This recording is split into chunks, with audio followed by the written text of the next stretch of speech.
We are here in Johannesburg, South Africa.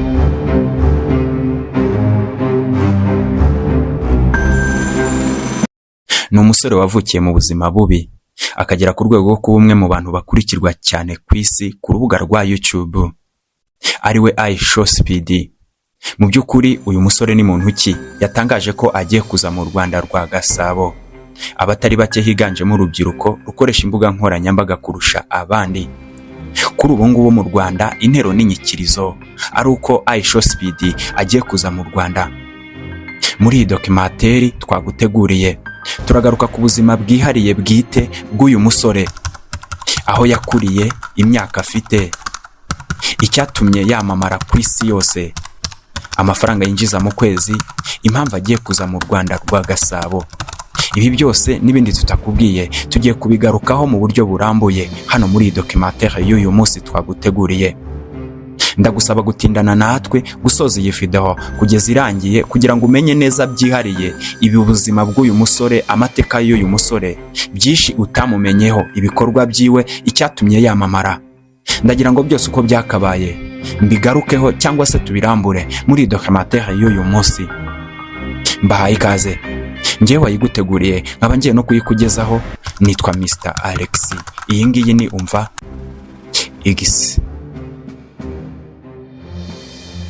iShowSpeed yavutse tariki 21 Mutarama umwaka wa 2005. Bivuze ko afite imyaka 20 y'amavuko.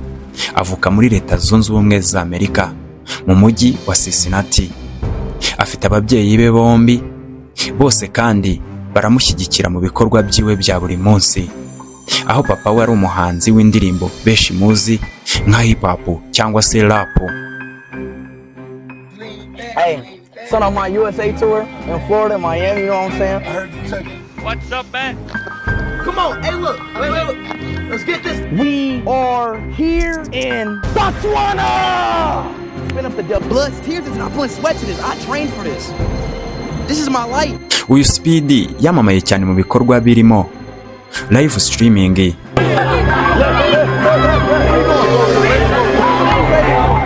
Good. Okay.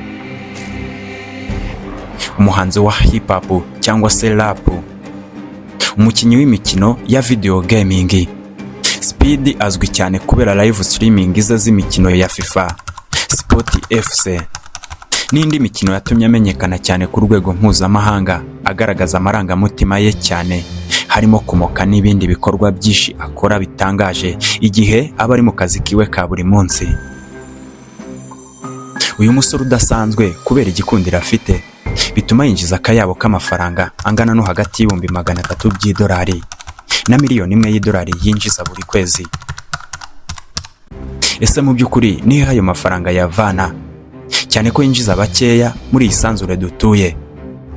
iShowSpeed afite umubare utari muke y'umukurikirana ku rubuga rwa YouTube, aho akurikiranwa na miliyoni 47 n'ibihumbi 500. Ibyo bikamuha ubudahangarwa ndetse n'ububasha bwo kwinjiza agatubutse cyangwa se bwo kwinjiza amafaranga menshi binyuze kuri views hano kuri YouTube.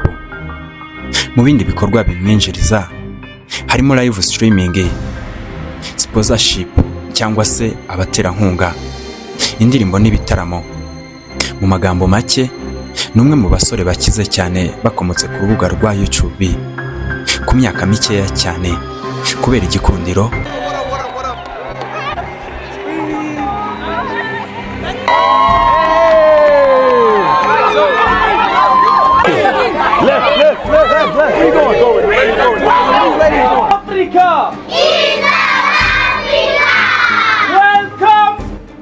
Kubera uburyo avuga, imyitwarire ye byamugaruriye igikundiro cy'abantu, cyangwa se imyitwarire ye yatumye abantu benshi bumva bamukunze ndetse bakunda no kumukurikirana kuri live ziwe za buri munsi.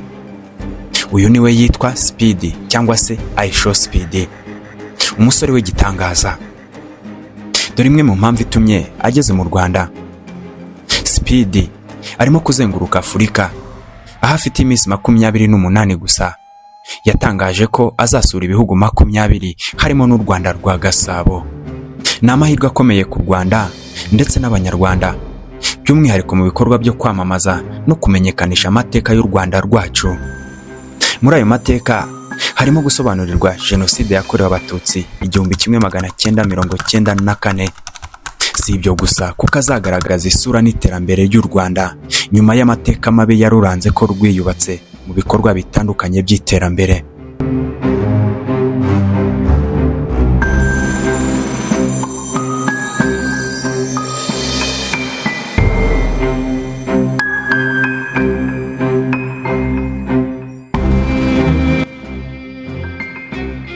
Ibi bikazasiga u Rwanda rumenyekanye ku rwego rw'isi yose kubera ko Speedy akurikirwa n'amamiliyoni y'abantu ku isi yose, by'umwihariko mu bihugu byateye imbere.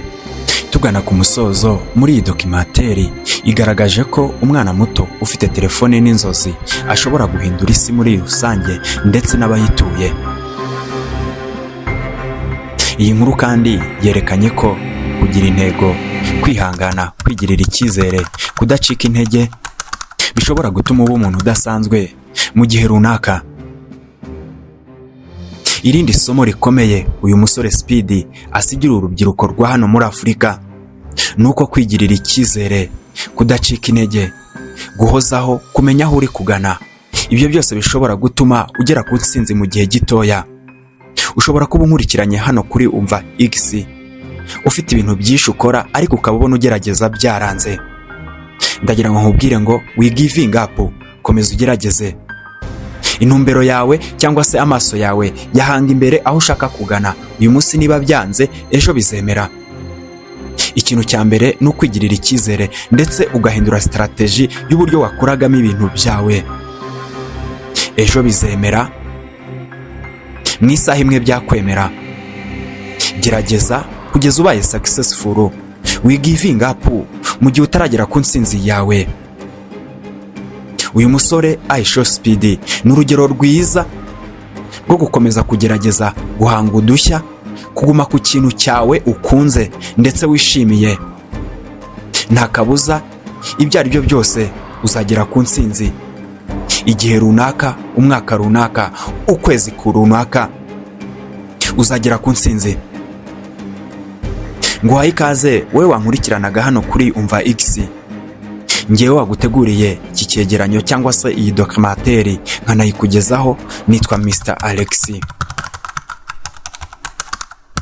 Ndagusaba gukanda subscribe, kudusangiza ibitekerezo byawe muri comment, kandi ndagusaba gufata iyi video ukayisangiza n'abandi benshi bakabasha kumenya neza amateka y'uyu musore, kuko harimo isomo ridasanzwe rikomeye cyane ry'ubuzima.